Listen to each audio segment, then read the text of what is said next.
Hello, my friend. Stay a while and listen. What was the tragic untold story behind Diablo's original characters? The original Diablo is legendary in terms of innovation, gameplay, and once boasted a proud and storied legacy. Hey, just was wondering, is this an out-of-season April Fool's joke? Diablo 1's story tells a tale of one of three heroes' quest to end the Lord of Terror, Diablo's blight, upon the once sleepy town of Tristram. The three main archetypes playable are warrior, rogue, and sorcerer, and the stories remain largely untold, save the warrior, who is expanded upon greatly in Diablo 2, also known as Prince Aidan of Canderous. He returns from war to his home of Tristram to find the town in ruins, and his younger brother is missing. Thank goodness you returned.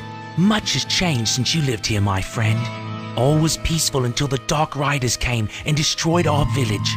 Many were cut down where they stood, and those who took up arms were slain or dragged away to become slaves, or worse. The church at the edge of town has been desecrated and is being used for dark rituals. The screams that echo in the night are inhuman, but some of our townsfolk may yet survive. Follow the path that lies between my tavern and the blacksmith shop to find the church and save who you can. Perhaps I can tell you more if we speak again. Good luck. He also gets the fun news that his father, the king, went mad and was slain because he wouldn't stop killing townsfolk. His father is now resurrected as an undead skeleton king, so you have to re-kill your own dad. Rest well, Leoric. I'll find your son. You kill Diablo before confronted with the very raw fact that he inhabited your baby brother's body, which you see him gasp his last breath as you rip Diablo's soul stone from his head. In trying to protect Tristram by putting Diablo's soul stone into your own head, it sets off the tragic events of Diablo 2, where you are hunted down by a new set of adventurers as you not only succumb to becoming the next incarnation of the Lord of Terror, but also unleash his brothers on Sanctuary 2.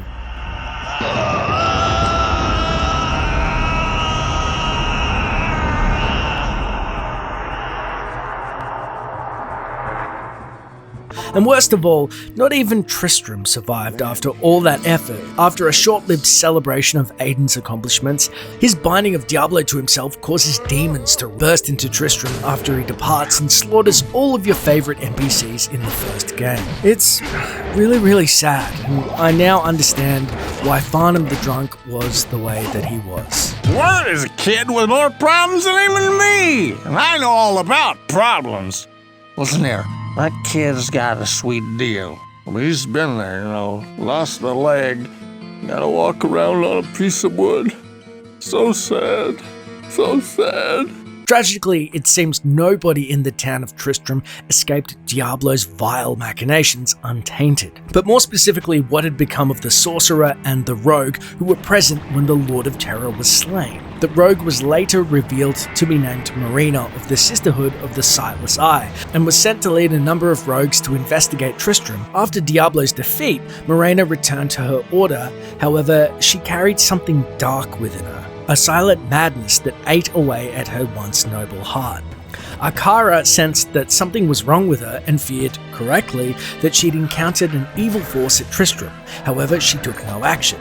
It was a mistake that cost the Order dearly, as taking on the name of Bloodraven, Marina fell into league with Andariel as the lesser evil took over the East Gate Keep. Bloodraven fought valiantly against Diablo in the catacombs beneath Tristram. She was never quite the same afterwards. It is now obvious she brought an evil influence back with her. Bloodraven assaulted her fellow rogues in the battle and at some point was made undead. While the Sisterhood was forced to flee into the wilderness, Bloodraven established herself in the monastery graveyard, raising deceased rogues as zombies. However, she was eventually put down by a group of heroes.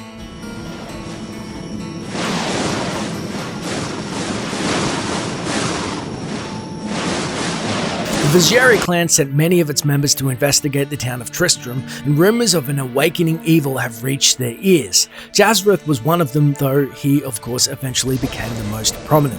Scarred by his experiences, Jazrith travelled to Lut Galeen to find the mystic arcane sanctuary of the great mage Horizon. who met Drognan, an old comrade of his, and told him of his fight against Diablo. Not long ago, one of my Vigerai comrades, who I believed had died in Tristram, came to the city.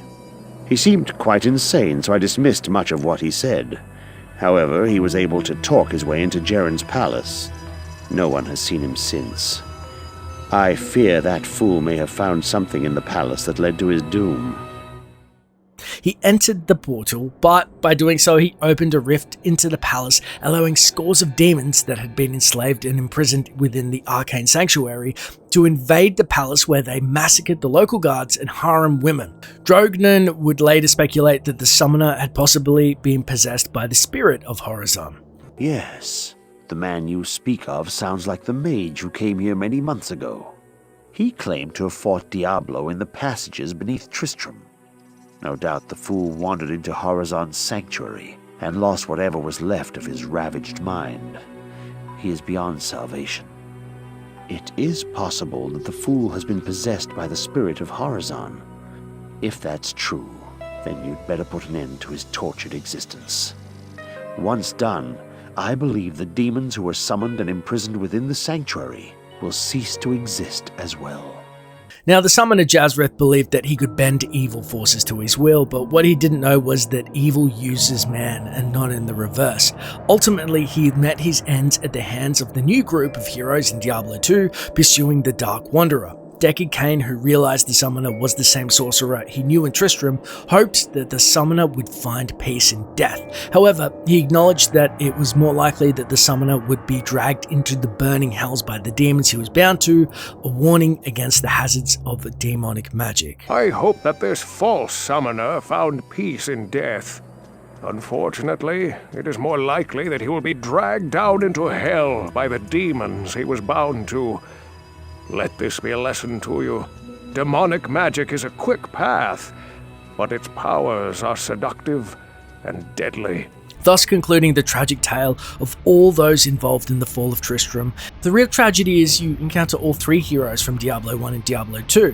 First the rogue in Eastgate, and then Jazreth in the Arcane Sanctuary, even though he opened the portal into Luckgleen, so he was responsible for a lot of it. And then you have, of course, Aiden becoming the Dark Wanderer, and then Diablo himself. So you really hop, skip, and jump between the three of them, and it's the saddest story that they set out with so many good intentions and were punished in life and death afterwards.